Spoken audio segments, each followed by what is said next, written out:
etme, bana gel. Güzelim bir bana gel. Yaktım, yıktım kalan ne varsa. Onun olma, benim ol.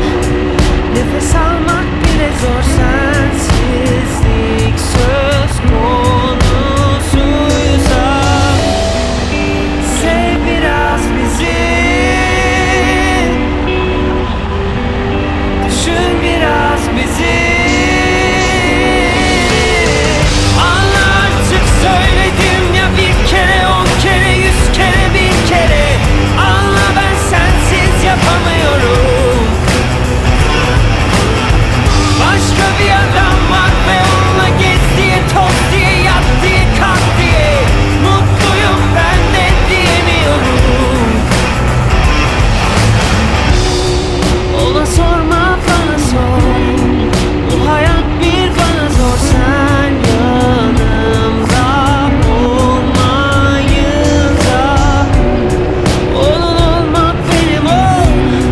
Nefes almak bile zor sensizlik söz konusuysa. Gör biraz bizi, gör şu sevgimi.